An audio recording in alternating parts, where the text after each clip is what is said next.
Aujourd'hui, le 30e anniversaire de la catastrophe de Tchernobyl. 30 ans, jour pour jour après l'entrée en fusion du réacteur 4, le pays se remémore les heures sombres qu'il allait vivre.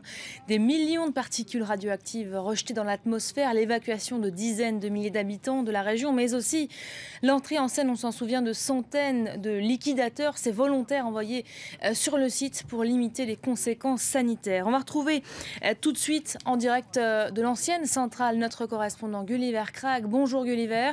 L'heure est aux commémorations. Le président ukrainien s'est rendu tout à l'heure en personne sur les lieux de la catastrophe. Il a prononcé un discours. Qu'est-ce qu'on va en retenir ?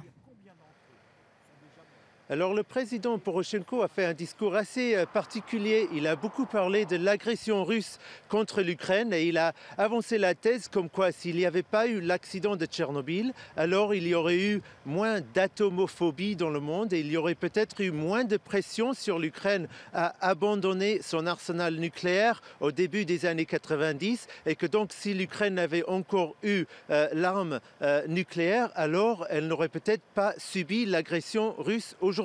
Une thèse questionnable, audacieuse bien sûr, mais qui témoigne du fait que le traumatisme du conflit qui dure encore aujourd'hui en Ukraine est tellement présent dans les esprits qu'elle peut être liée à tout et qui même elle doit être liée à tout et le président Poroshenko le sait très bien. Mais bien sûr, il y a aussi eu des remerciements aux plus de 600 000 liquidateurs, ces hommes et femmes qui ont sacrifié pour certains leur vie, pour d'autres leur santé, pour mitiger les effets de la catastrophe dans les semaines et les mois qui l'ont suivi, et aussi aux pays et aux organisations donateurs qui ont contribué au financement de ce projet de plus de 1,3 milliard d'euros, le nouveau sarcophage de Tchernobyl, cette grande arche qu'on voit de plus de 100 mètres de haut et qui doit être glissée sur le réacteur explosé l'année prochaine pour enfin empêcher les émanations de radiation et permettre le démantèlement du réacteur numéro 4.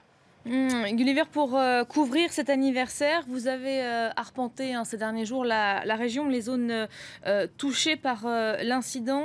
Et cette conclusion que vous nous faites aujourd'hui, c'est que l'incident affecte toujours la vie des habitants.